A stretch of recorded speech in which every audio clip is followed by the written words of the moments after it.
Bom dia, boa tarde ou boa noite. No direito, tanto acusar como defender podem ter parâmetros paralelos. Nem mais fácil, nem mais difícil. Tudo depende. A violação intencional ou não, voluntária ou não, com dolo ou culpa, comissiva ou omissiva, é a chancela de todas as condutas criminosas, ou não. Há um véu de mistério que encobre todos esses fenômenos. O caso do explorador de caverna, a ser abordado, à primeira vista, pode parecer um simples caso de necessidade. Sustentaremos, entretanto, a tese de homicídio, baseada em argumentos científicos com sustentação legal, baseada nos fatos dos livros e nos fatos reais. A sabedoria é pura e imparcial. Somente as provas, os laudos e os demais fatores incriminatórios ou não se duelarão. Fazendo um pequeno resumo do processo da história, no presente caso, 5 membros de uma sociedade de exploradores ficam presos em uma caverna em um condado, em consequência de desmoronamento que bloqueou a única saída. Uma equipe de socorro foi enviada ao local. Esgotadas as provisões de que dispunham, perguntam ao médico da equipe se poderiam resistir alimentando-se da carne de um deles. Muito a contragosto, o médico respondeu afirmativamente. A partir desse momento, houve-se um silêncio, interrompendo-se a comunicação. Quando a equipe conseguiu chegar até os 5, o Wetmore, que é a vítima, já tinha sido morto e servido de alimento a seus companheiros. Os 4 sobreviventes foram acusados de homicídio, e o juiz os declarou culpados, condenando-os à pena capital em obediência à lei do país. Através disso, ocorreu um recurso e esse caso chegou à Suprema Corte desse determinado país. É fato que as condições da caverna eram precárias. O confinamento em condições adversas, associado aos fatores psicológicos, tais como angústia, ansiedade, lembrança dos familiares, projetos perdidos, foi se somando às condições do ambiente. Baseado nisso, vamos aos principais argumentos que defendem a tese de acusação. Primeiramente, o corpo humano é sensível a vários fatores, dentre eles a mudança de estado biológico. Passam de irritados, hostis, exasperados para a forma que nas pessoas se inicia o processo de raiva. Começam agressões verbais, fato comprovado quando os 4 acusados alegam que houve uma discussão entre eles na quebra do acordo, a saber se seria necessário mesmo matar um deles para saciarem os outros. Imprecações de toda natureza, vontade de punir o responsável. Na caverna, um para todos e todos contra um. Fato atestado, quando os acusados alegaram que apenas Roger Wetmore, que é a vítima, não quis seguir com o acordo, mesmo tendo sugerido a ideia, pediu para que esperasse mais uma semana.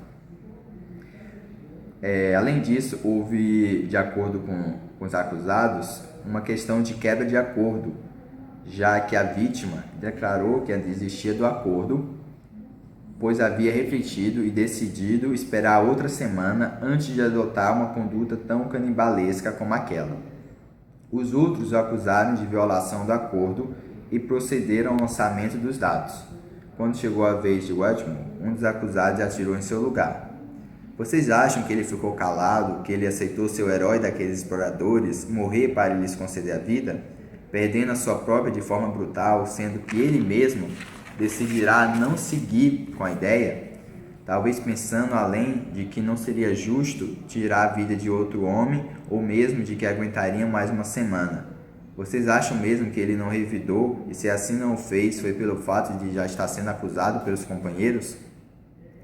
Além disso, também houve uma tamanha coincidência, já que justo Roger, que deu a ideia e depois decidiu esperar mais uma semana para o salvamento deles, que assim se sucedeu, ser justo o sorteado e após a discussão e ser julgado por ter quebrado o acordo, que ele mesmo como líder da expedição poderia ter dado e poderia ter justificado outra ideia. Baseado nisso, também temos a Constituição Federal Brasileira, que no artigo 1 temos como base a vida é um bem jurídico que não pode se submeter à instrumentalização, porque diz respeito à essência de pessoa que é garantida. Praticados de forma livre e consciente, sem pudor o delito de homicídio qualificado e tipificado, segundo o artigo 121, parágrafo 2º, inciso 4 do Código Penal. Ressalta-se que o foco da acusação é o homicídio ocorrido e não o ato de canibalismo. Isso porque, apesar de ser moralmente inaceitável em nossa sociedade que preza pela boa convivência entre as pessoas, o canibalismo em si não consta como um crime. Sendo assim, se os exploradores tivessem ingerido carne humana após a morte natural de alguém, movidos pela fome e a vontade de sobreviver, não haveria problema se analisado juridicamente. Porém, não foi isso que ocorreu, uma vez que a vida de Roger Watmore foi usurpada segundo o relato dos próprios acusados. Diante disso, temos um homicídio doloso, segundo o artigo 121 do Código Penal Brasileiro, que prevê como crime de homicídio o ato de suprir a vida humana. A defesa alega que ocorreu um estado de necessidade. Porém, no caso atual, esta não se aplica, pois caracterizava-se por uma situação de condenação de morte nítida, pois eles passaram muitos dias sem alimentos, portanto, havia uma probabilidade de morte maior do que a de vida. Diante dessa situação, os exploradores não poderia ser descartado como uma toda chance de saírem com vida, mesmo após os 23 dias. Além disso, não constituía estado de necessidade, uma vez que, quando um ser humano se submete a situações como essa deles, ainda assim agiria de forma racional, ou se autoflagelando ou se automutilando. Mas, não, eles tiveram tempo de bolar um plano e veja que foi após uma discussão de Roger foi morto. E, conforme os fatos atestados pelos próprios acusados, no 23º dia, visto que o último contato feito por Roger com o mundo externo havia sido no 20º, onde o mesmo alega que a comida estava se acabando, ou seja, em apenas 3 dias depois da comida escassa, se constituía um estado de necessidade, 3 dias sem comer. Quantas pessoas morrem de fome no mundo e não é apenas por 3 dias, é meses passando Pegando fome. como exemplo o conceito de estado de necessidade de Guilherme de Souza Nucci, juiz de Direito em São Paulo e professor de Direito Penal na PUC, o estado de necessidade é um sacrifício de um interesse juridicamente protegido para salvar de perigo atual e inevitável. Na situação dos exploradores, o contato com pessoas de fora da caverna já tinha sido feito e o resgate chegaria. Portanto, era possível exigir outra conduta dos assassinos. O direito do próprio agente ou do terceiro, desde que outra conduta não seja exigida, havia outras condutas: esperarem mais uma semana, aguardarem o salvamento, já que este era previsto para haver comunicação com o meio externo. Esperar que um morresse de inanição, primeiro para os outros, dele se alimentavam. Defesa baseada nos estudos de Darwin, onde os mais fortes em situações de perigo sempre sobrevivem. Sendo assim, sabe-se que os exploradores não morreriam todos ao mesmo tempo.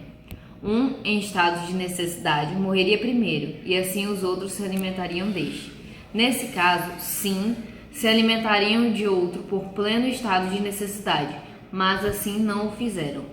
Estranho eles não terem pensado nisso, já que se tratavam de cientistas, pessoas de conhecimento das leis, nem o mais ignorante dos homens que passavam fome todos os dias na África e até mesmo aqui no Brasil. A hipótese da legítima defesa, que foi levantada e em seguida refutada no próprio livro, merecendo ser brevemente retomada, haja vista que se mostra categoricamente equivocada. Isso porque, expressamente como foi dito na obra, a verdadeira explanação da exceção está no fato de que uma pessoa que age em legítima defesa não age premeditadamente. Desse modo, os réus não só agiram de forma pensada e deliberada, como também mostraram-se em pleno exercício de suas faculdades mentais. Calcularam matematicamente as probabilidades de cada um nos jogos de dados. Além disso, fazendo comparação a um caso que aconteceu na vida real, bem famoso, que é o do voo Força Aérea Uruguai 571, no qual ocorreu um acidente com 45 pessoas a bordo. Nesse acidente, o avião caiu nas Cordilheiras dos Andes, em 13 de outubro de 1972. Mais de 1/4 dos passageiros morreram no acidente e vários sucumbiram rapidamente devido ao frio e aos ferimentos. Dos 29 que estavam vivos alguns dias após o acidente, 8 foram mortos por uma avalanche que varreu o seu abrigo. O último dos 16 sobreviventes foi resgatado em 23 de dezembro de 1972, mais de 2 meses após o acidente. A questão sobre esse acidente é que, nesse caso, os sobreviventes tiveram que também se alimentar de carne humana. Entretanto, há uma grande diferença. Primeiro, porque os suprimentos eram baixíssimos, eram praticamente quase nada comparado aos que os exploradores tinham. Ninguém sabia que eles estavam lá. Os exploradores, eles sabiam, já tinham tido contato com as pessoas do mundo exterior. As temperaturas eram altíssimas, a mais de 3.600 metros, 11.800 pés de altitude. Diante da fome e notícias reportadas via rádio de que a busca deles tinha sido abandonada, ou seja, eles estavam sendo procurados, só que eles não sabiam o local. E esse rádio, eles não era apenas para ouvir, eles não tinham como se comunicar com as outras pessoas. Os sobreviventes, depois de verem que tentarem primeiramente se alimentar de poltronas, o que tinha sobrado ali do avião, eles tentaram procurar dentro dos colchões, do estofado da poltrona, palha, mas eles viram que só tinha espuma e que o consumo desses produtos poderiam acabar sendo tóxicos para eles. Depois disso, eles, através de uma decisão em grupo, decidiram que tinham que sobreviver de alguma forma e se alimentar dos que já estavam mortos. Atenção! Eles se alimentaram das pessoas que já estavam mortas, ou seja, não teve nenhum tipo de sorteio para decidir quem ia morrer ou não, ao contrário do que aconteceu no caso dos exploradores de caverna.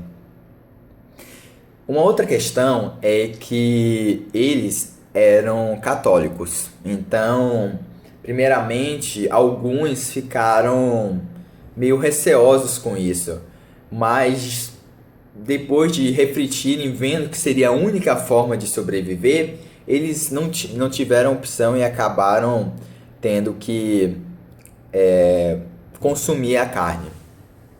Nesse caso, há sim estado de necessidade, já que eles nem sequer tinham sido encontrados. Nesse caso, eles não tinham contato com nenhum ser humano para lhes ajudar. E eles passaram muito mais tempo em condições muito mais terríveis, porque eles caíram de avião, muitos provavelmente poderiam estar machucados e conseguiram sobreviver mais de 2 meses. Uma questão interessante é que recentemente ocorreu vários dos sobreviventes, que foram 16, escreveram livros, foram feitos vários filmes, sobre o caso. E quando eles foram finalmente resgatados, as autoridades do governo uruguai aconselharam os jovens a não contar como tinham sobrevivido, já que a verdade, se pública, os assombraria para sempre. Na época, 2 dos sobreviventes, os que se voluntariaram a atravessar os Andes para pedir socorro a algum vila que poderia ter lá perto, eles se negaram a esconder os fatos. Eles contaram e detalharam a rotina do grupo e sua estratégia de sobrevivência. E que a decisão que fez com que eles tomassem essa atitude foi quando eles ouviram através do rádio, que já estava acabando a bateria, como eu disse anteriormente, que as buscas tinham sido encerradas. E entre os sobreviventes, tinham 2 estudantes de medicina que tomaram a frente dessa iniciativa e, com os conhecimentos que tinham, tentaram prover a todos com os nutrientes mínimos. E como eu disse anteriormente, eles constituíram uma comunidade em estado de necessidade, única condição jurídica em que uma ação entendida pela sociedade como criminosa deixa de ser considerada. Bom, concluindo com o que foi dito, os 5 membros da Sociedade de Exploradores passaram por situações muito difíceis. sendo expostos a um nível de estresse extremo e a situações precárias. Analisando de uma forma mais profunda o que foi apresentado, eles também foram expostos a situações psicológicas e isso ajuda com que eles tenham pensamentos e atos mais violentos. É tanto que foi dado pelos outros 4 membros da Sociedade de Exploradores de Caverna que houve uma briga entre eles. Isso também pode ser resultado dessa pressão psicológica. É tanto que levou a Roger a ser morto.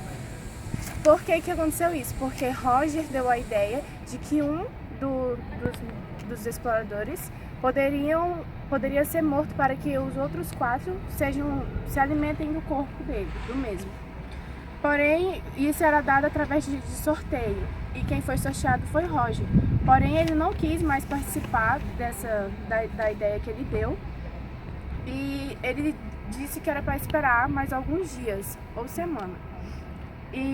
Mas mesmo assim, ele foi morto. Tá me deixando nervosa nunca essa cara. Você acha realmente que ele não revidou? Com certeza ele deve ter revidado, porque ele não queria mais participar. É tanto que temos como base a Constituição Brasileira, o artigo 1º, que previne a vida e o bem jurídico.